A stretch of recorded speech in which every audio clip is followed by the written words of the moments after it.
Hey everybody, this is Heidi, and you're listening to the Successful Fashion Designer Podcast. We all know that the fashion industry is brutally competitive and it takes loads of hard work to get ahead. The problem is that everyone's secretive and tight-lipped about their ways.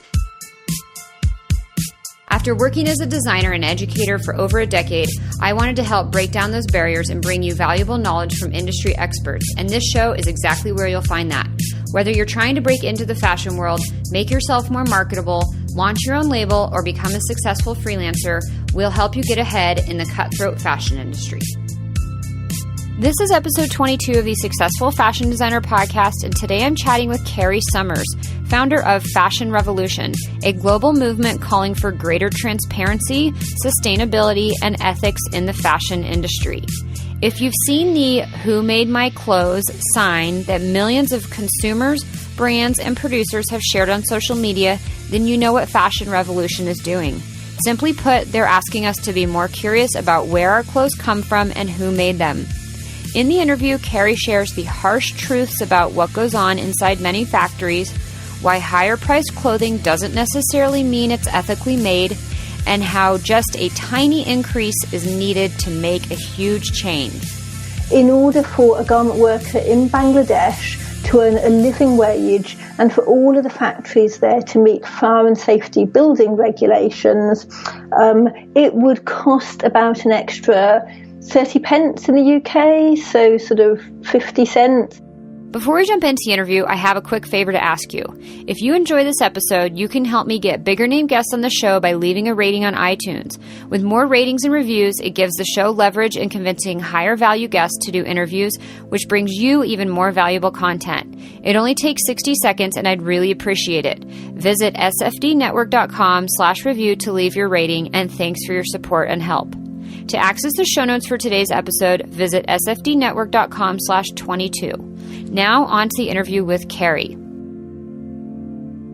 Welcome to the Successful Fashion Designer Podcast, Carrie. I'm so excited to chat with you. And I know that a lot of people listening have probably seen the Who Made My Clothes iconic graphic that you guys have spread worldwide over the past couple years. But for those of people who are listening who haven't seen this or who don't know who you are and what Fashion Revolution is, can you start out by telling us a little bit of a backstory about who you guys are and what you do?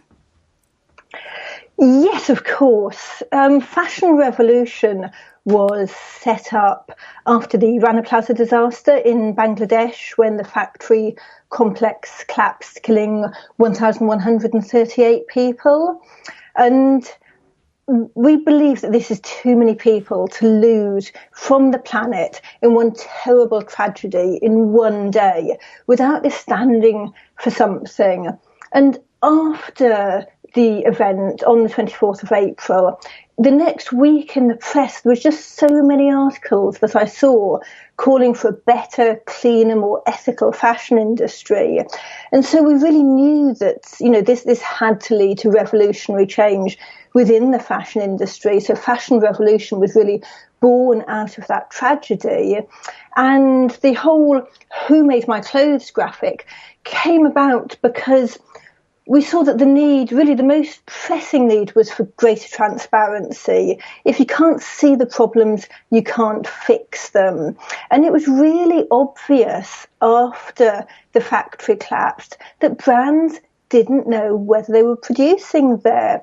We saw campaigners having to physically search through the rubble, looking for the labels to prove which brands were producing there. And I'm sure so many people who looked at those images thought, oh, well, the brands are just procrastinating. They're waiting to get their press story right. They're not wanting to take responsibility.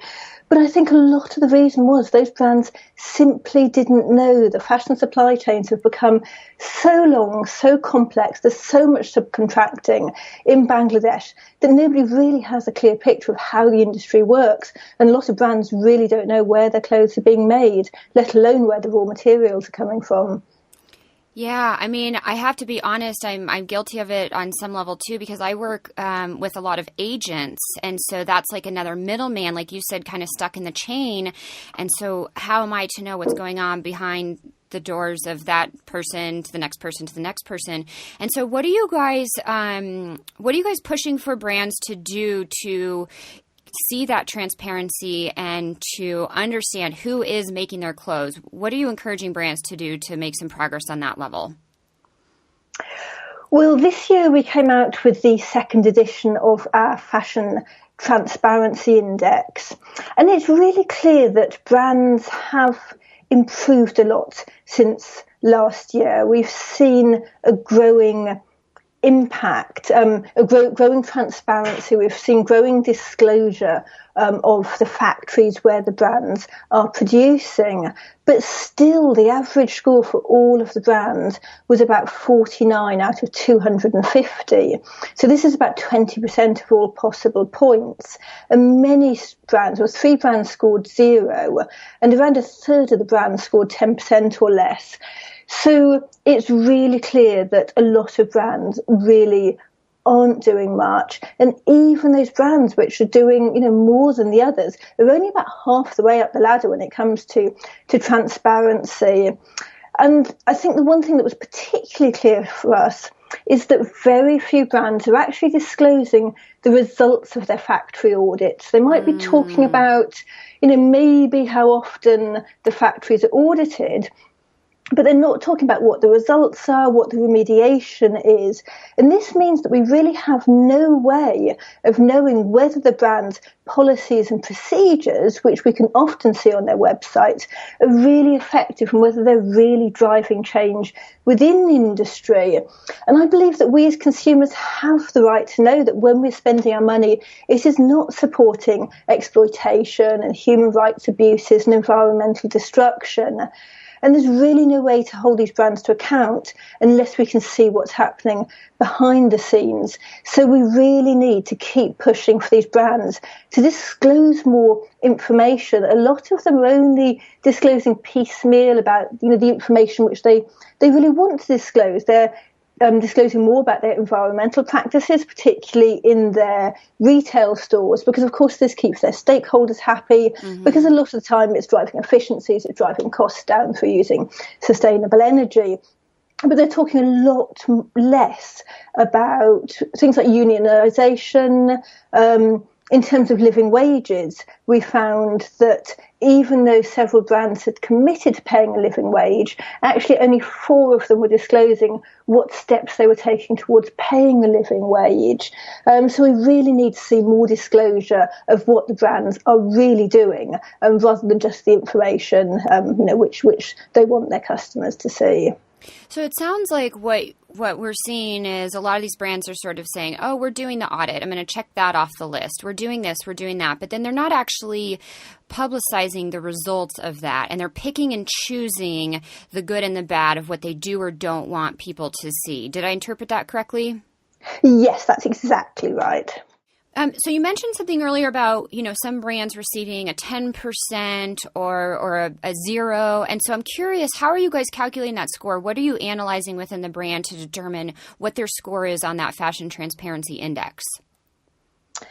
Well, we're looking across 5 different scoring sections. So we're looking at policy and commitments, and generally brands are scoring reasonably well in this section. Most brands are disclosing their policies towards their employees. This could be like their discrimination, their diversity policies, their wage policies towards their employees, that sort of thing, and also their policies towards the workers. So we're finding, some are a lot better than others. Some might have a 1 or 2 line policy.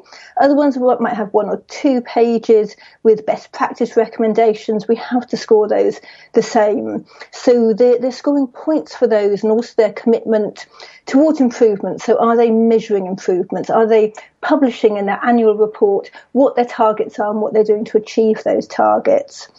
We're looking at governance, so who is ultimately responsible within those companies? How can they be contacted? Is the information publicly available if anybody has a concern about the supply chain? We're looking at traceability, so we're looking at whether the brands publish factory lists, both for their first-tier suppliers, the cut, make, trim. And we're seeing an increasing number of brands publishing this information. Only 14 brands were publishing their second-tier suppliers.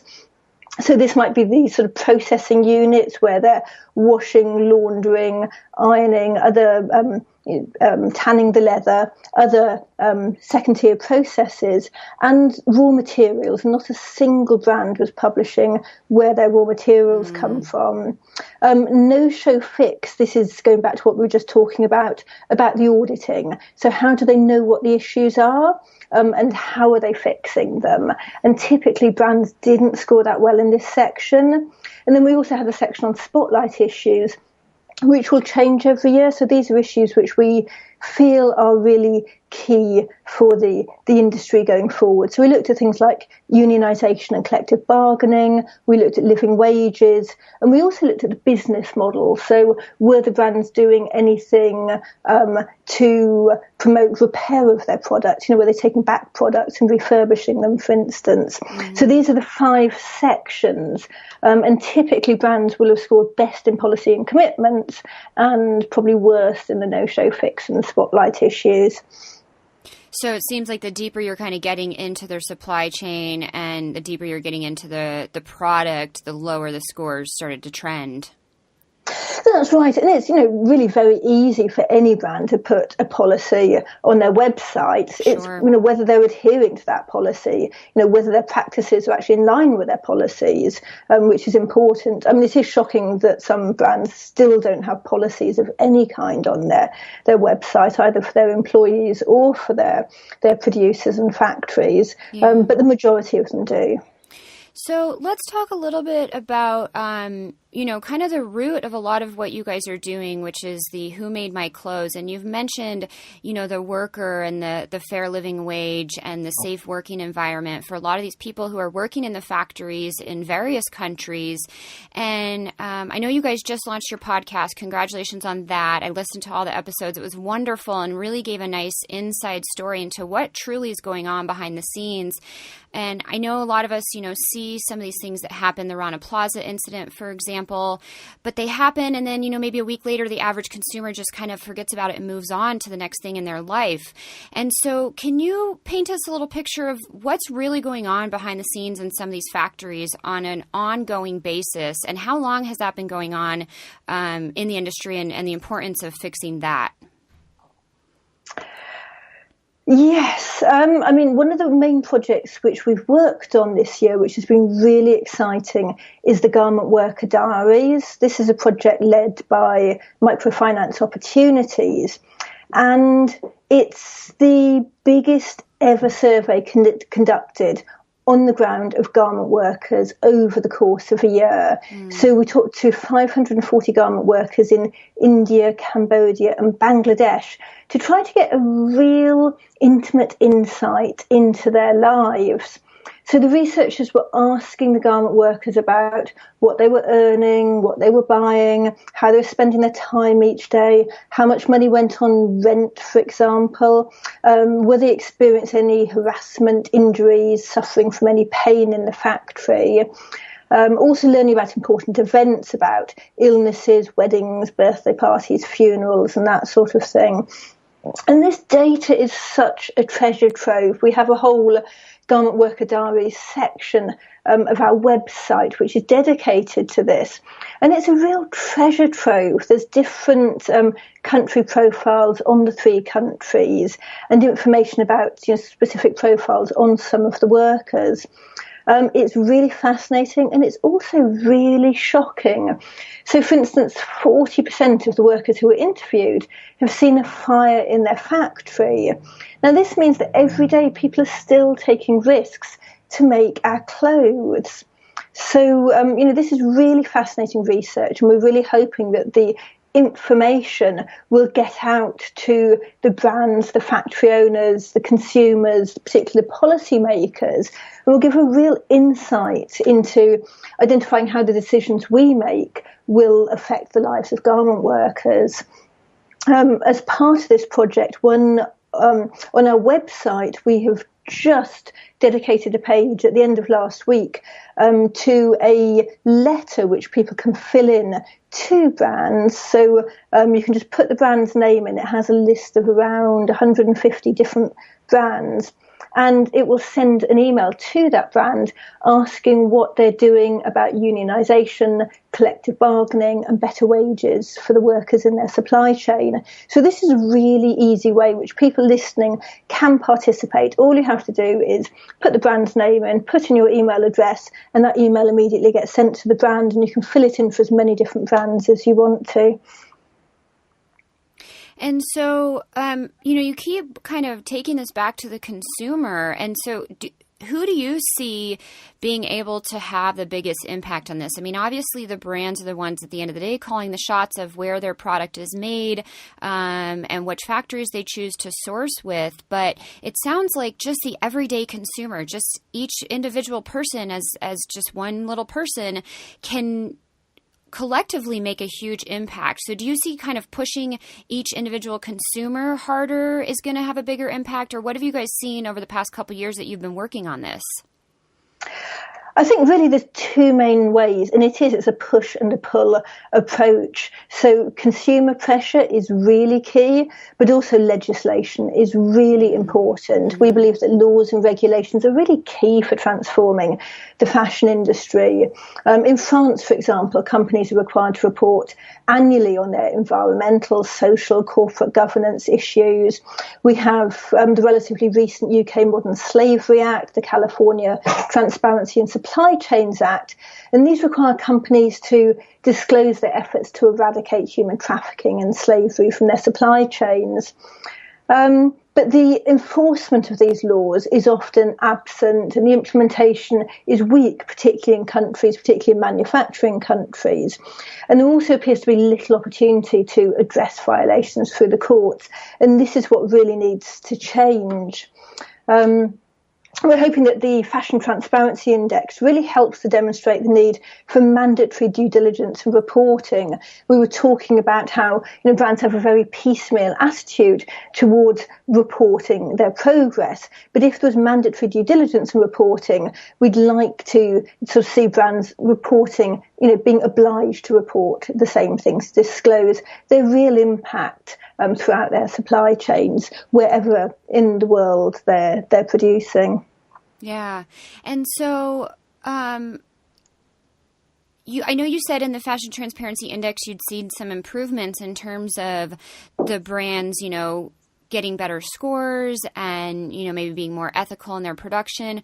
But I'm curious, these impacts that you guys have been able to make so far with these brands, are they finding different factories and then what's happening to the factories where they used to source? Or are the factories that they're working with, are they putting their foot down and demanding better working environments within those existing factories? What have you guys seen on those levels? How are brands shifting? And if they do shift, what happens to the factories where they maybe move away from? Or I don't know if you have that inside information. Yes, we certainly aren't encouraging brands to shift to better factories. What we're encouraging and what the Bangladesh Accord is working towards is better working conditions in Bangladesh and throughout the rest of the industry and other garment manufacturing countries. Unfortunately, we've heard through numerous reports that the structural, the electrical, the fire safety improvement plans are far behind schedule.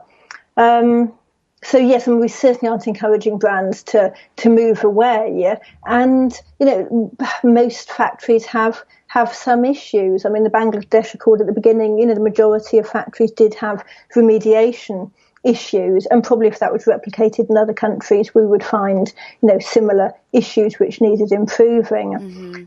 So yes, what needs to happen is there needs to be greater collaboration across the industry. There needs to be so brands working as part of multi-stakeholder initiatives, because no brand, even the very best of brands working with the best of factories is going to change the industry alone. You can't take a factory by factory approach in order to bring systemic change to the fashion industry.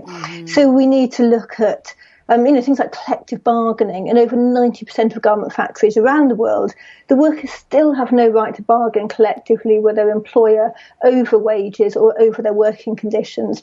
And this really illustrates how far we have to go, so this is what we need to see. We need to see certainly brands engaging a lot more with unions, and that's why we're collaborating with Industrial Global Union, the Solidarity Centre, to really push the role of unions in bringing about change within the industry. Yeah, and there's some really disheartening stories where some of these workers try to speak up, and I mean, sometimes it results in death. Am I not mistaken? Yeah, no, completely true. I mean, I guess my area, sort of main area of specialism is Latin America, and certainly in Central American countries, looking at places like Honduras, activists who have spoken up about human rights, about environmental issues, have been killed. I mean, the number of people who've been killed in Honduras in recent years is really shocking. Yeah. And so, yes, I mean, people do, we've seen intimidation, we've seen trade union leaders being thrown into prison, very recently in several countries. So it's certainly something which needs to change, and we need people to be able to speak up. We need garment workers, union leaders to have a voice without fear of intimidation and reprisal. Yeah. And so in the past few years, and I know you guys are still pretty young, 3.5, 4 years old, and all this is an insanely huge task to take on. I mean, changing these types of infrastructures doesn't happen overnight, and changing, government law and things to that extent does not happen very quickly. But have you seen some of the governments in some of these countries where some of the worst conditions exist? Are they leaning in the right direction? Are they kind of getting on board? Are you making progress? Are they hearing what you're saying? Or are you just getting a lot of pushback and it's still a really giant uphill battle? Yeah, difficult. I mean, I guess because we're based in the UK, we're mainly engaging within the EU and the European Parliament. We do have country coordinators in around 100 countries around the world, so we certainly encourage our country coordinators to engage directly with policymakers, with governments in their own countries. Mm-hmm. We can't directly engage with sort of every government in every garment producing country, but we certainly are finding that people are listening. Our head of policy, Sarah Ditti, spoke at the European Parliament during Fashion Revolution Week ahead of a really important vote, and the recommendation was passed. So the European Parliament are looking at bringing in mandatory due diligence reporting within garment supply chains. That's fantastic. And again, I mean, cheers to you guys, because I know this is not a small task to take on, and it does take time. And, these things don't happen overnight and they don't get resolved overnight. So it does require a lot of effort and patience. On that note, what have been some of the proudest moments you guys have had over the past couple of years with everything that you've done? Oh, gosh. I think seeing the impact figures every year is always really exciting. Just seeing the amount of people, around 2 million people engaged in some way this year. We had 533 million impressions of the hashtag, around 1,000 different Fashion Revolution events. So, it's really exciting to see the big figures. But for me, the thing that makes me happiest is actually seeing the photographs of the producers looking at the I Made Your Clothes hashtag. I know somebody wrote on Twitter last year that the I Made Your Clothes hashtag brought them more joy than any other hashtag. And it is true. If you scroll through and you see the photographs, you see people engaging, you see quite big brands engaging. I mean, we just noticed this week that, Fat Face, which is a relatively large UK brand, have got a producer with a I Made Your Clothes sign on the back of their new catalogue. So brands really are starting to engage, and it's wonderful to see the images of the people who make our clothes. I've also loved travelling. I've been travelling quite extensively and meeting producers. I met a union leader in Argentina recently, and just, seeing how people are just appreciating our work and building those links and those collaborations, I think is it makes me I think proud, but also humble as well. I don't feel like this is some huge movement which I've built. It might have been my initial crazy idea, but Fashion Revolution has grown really, really organically. It's grown through people, it's grown through producers, it's grown through campaigners, through academics, through students, through consumers, through makers, and everyone is a part of the Fashion Revolution. Everybody is playing a really important role. Yeah. So congratulations on all this amazing success. I mean, I think that one of the strongest things that users and consumers can see is the human connection between this person that made their clothes and seeing that picture of them holding that sign, and then having that connection between that product, that brand, and the clothes that they're actually wearing on their back. And so, that's such a great movement that you guys have been able to implement. So congratulations on that and all the other successes. One other thing I'd love to touch on is really getting down to what everybody listening can do. And so we've talked about on your website the ability to fill out that form and submit to a brand asking them, hey, who made my clothes? But stepping beyond that, because a lot of the people that are listening are going to be already working in the industry. And so this falls into two big categories, I'll say. One is going to be designers, or not even necessarily designers, but people working within fashion brands as an employee within a company. And then two is going to be designers who have or are working on launching their own collection. And so I'd love for you to talk a little bit about, what can some of these designers or people working in the industry do? So if I'm an employee for a fashion brand, what would be the most impactful thing I could do within my company? Okay, well, we're asking everybody to ask the question, who made my clothes? Now, typically this is the consumers asking the brands, but also if you work within the industry, you can ask your suppliers. And then if your suppliers don't know, encourage them to ask their suppliers. And this way there will be more accountability throughout the supply chain. So if as a designer you're buying a fabric, ask the supplier of your fabric if they know where it was made, where it was woven, where it was dyed, where the raw materials come from. Tell them that you're interested in purchasing more sustainably, more ethically, and that this is really important for you. And then hopefully if they don't know, they will start to discover more. They will realize there's more demand for transparency, and they will start to stock textiles which are more traceable. And then also, look for those suppliers who are selling more sustainable fabrics, more ethical fabrics, organic cottons. So I think that's the main thing which young designers can do. And also young designers typically, or new designers, have very short supply chains. A lot of them know who their makers are. It might be themselves, or they might just have a small workshop of people. So a lot of young designers who are starting out can be transparent. They can embed transparency into their business from the outset and continue to embed that transparency as they grow. So you can post pictures of the people making your clothes, and it might just be 3 or 4 people. But, tell these stories, write a blog for the Fashion Revolution website, and just show us the people who are making your clothes. These don't need to be people in Bangladesh or India or China. They can just as easily be people working in Australia, in the United States, in Europe. So I think it's really important that people realise that, there's garment workers everywhere, and we need to value all of them, and we need to give all of them a face and a voice. Yeah.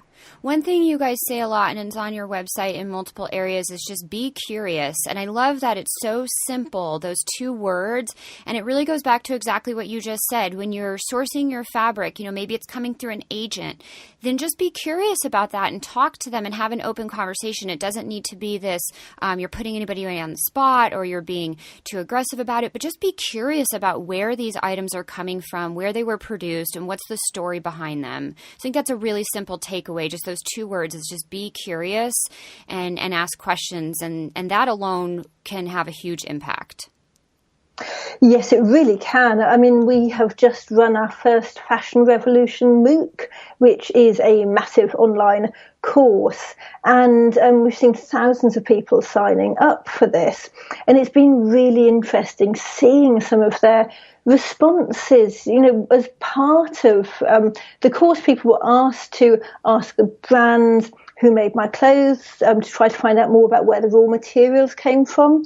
Some brands got really quite good responses from customer services online. Other consumers got no answers at all. And then they started to dig deeper and actually do their own investigation to look at the brand, to look at sort of press releases about them, any human rights, any environmental abuses, to look at any sort of online information about the raw materials they use, and start to do their own investigation and to dig deeper. So it's been really interesting with some of the results of the MOOC online on our blog, and really exciting to see people getting frustrated with the brand's lack of response, getting frustrated with the responses they're getting, and starting to do their own investigations, and in many cases publishing those on their own blogs. Yeah. And then one thing I want to bring up, because I think this is something that's probably at the forefront of everybody's mind. I mean, I know it's always at mine and my clients and the end consumer. But you guys address this really well in the first couple episodes of your podcast. And so I'd love for you to share, how much does this really affect the cost of the end garment, the end product? Because we're all very, very, very price sensitive. I shouldn't say we're all, but a lot of shoppers are price sensitive. And by no means does that mean that this should come at the cost of someone earning a fair wage or someone working in unsafe working conditions. I mean, these are just basic human rights that everybody should have. So by no means does that justify these prices that everybody wants. But how much does, creating a fair, safe, healthy working environment for the entire supply chain really affect the end cost? Does that take a $20 item and drive it up to $60? Or what are we really looking at for the realities of that affecting the end price? We're looking at very little. I mean, the typical percentage which the worker earns as part of the overall cost of a garment is usually around 2 to 3%. Oh, it's tiny. So it's really, really tiny. And it's been estimated that in order for a garment worker in Bangladesh to earn a living wage and for all of the factories there to meet fire and safety building regulations, it would cost about an extra 30 pence in the UK, so sort of 50 cents on the cost of a garment. So we're talking, about a tiny, tiny amount. We're talking about you going shopping and the difference of, going out and buying a coffee afterwards or not buying a coffee afterwards if you have a bag full of clothing. Really, really small amount. And also, just because you're paying more for a garment really doesn't mean that it's been made in any better conditions. I mean, a lot of particularly mass-produced luxury garments are made on exactly the same production lines in countries like Bangladesh. They might be paying maybe an extra 25 cents because they might have a little more detailing on the pockets or slightly better quality seams, but you're really talking about very, very little cost differential, and the majority of the difference in price is just marketing and branding. Yeah. And so then as a consumer, besides going and asking the brand who made my clothes, and I suppose it's kind of a chicken and an egg thing, how do I know the brands that I'm purchasing off the shelf, am I contributing to a healthy supply chain or not? I mean, if the price is not an indicator, what can I really do as a consumer to make sure that I'm buying the right product and supporting a healthy and fair supply chain? Well, again, it comes back to be curious. So do your own investigations. You can look at Fashion Revolution's Fashion Transparency Index. That lists 100 of the biggest global brands. We're going to be expanding that to 150 brands next year. You can look at other organisations like Project Just. You can look at Rank a Brand. And it also depends on what's important to you. If the environmental side is more important, then maybe looking at Rank a Brand and seeing which companies have the most environmental responsibility, which ones have the best animal welfare, for instance. That might be more important for some people, whereas worker rights might be much more important for other people. So I don't think there's any right or wrong. I think it depends on each individual, what your priorities are in terms of ethics and sustainability, and then you need to choose the brands which best match your priorities. Yeah, so it's all about, again, being curious and doing some self-education and then choosing, where you want to put your dollars. Yes, exactly. Yeah, that's great. Some really great insights on what, one single person can do, and then collectively that can add up to a huge impact. Is there anything you guys are working on coming up that you'd like to share with us, Carrie? Oh gosh, there's so much that we're working on. It's really hard to keep tabs on it all. I mean, one really exciting project will be the launch of our next fanzine. So our first fanzine came out in February, and it was called Money, Fashion, Power. So it looked at the balance of power throughout the fashion supply chain, kind of who gets what. And it was really, really well received. And our second fanzine is going to be on waste. So we have lots of really exciting contributors. We have artists, illustrators, poets, some really great writers. And there will be a lot of information there, both on pre-consumer and post-consumer waste, and what we can do as consumers and as people working within the industry to minimise the waste within the fashion supply chain. So that's really the next very exciting project coming up. That's fantastic. And when is that going to be out? That's going to be out in October, towards the end of October, I believe. Okay, fantastic. And where can everybody find more about you guys and what you guys are doing? Our website, fashionrevolution.org, is the best place to go to. And you can also follow us on social media. We're fash_rev on Instagram and Twitter, and we're also on Facebook. Awesome. And I'll put all of that in the show notes. And I'd like to end with the question I ask everybody at the end of the interview, and that is, what is one thing people never ask you about working in the fashion industry that you wish they did?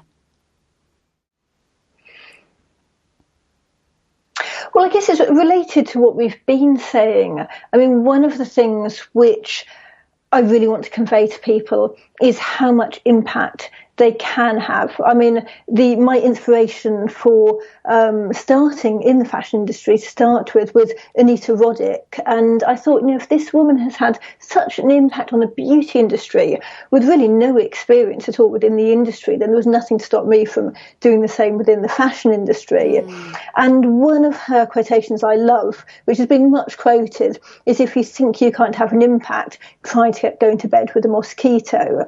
And I think so many people think, they're too small, even when they group together, it's just what they say isn't going to make a difference. But it was after the first Fashion Revolution week I talked to an industry insider, a consultant, who worked with several of the major brands. And he said that for every one person who bothered to get off their backside and ask the brand who made my clothes, they were taking that as representing 10,000 people who thought the same but couldn't be bothered to do anything about it. So I think this really brings home to me the incredible power that we have as consumers if we choose to use it. Yeah, that's great. And I think that that's something that everybody struggles with is, I'm just one person. I can't really do anything. And so it's really about shifting that mindset and saying, you know what? No, I can. I'm going to do this, and it's going to make an impact. So thank you for the reminder of all of that. And going to bed with a mosquito, you surely wake up in the morning realizing what one little thing can do. Absolutely. Awesome. Well, thank you so much for chatting, Carrie. It was really lovely to have you, and appreciate everything you're doing. Congratulations on all the success, and thank you for helping make our industry a better place. Oh, thank you. It's been a pleasure talking to you. Awesome. Bye-bye. Bye. Thank you for listening to episode 22 of the Successful Fashion Designer podcast. If you'd like to learn more about any of the resources mentioned in this episode, visit the show notes at sfdnetwork.com/22. And since you made it this far, you must have liked the episode. I'll remind you that with more ratings and reviews, I have more leverage to convince higher value guests to do interviews, which brings you even more valuable content. If you can take 60 seconds to leave a review on iTunes, your tiny bit of help goes towards making the show better for you and everyone. It's super easy to do, and I'd really appreciate it. Visit sfdnetwork.com/review to leave your rating, and thanks for your support and help.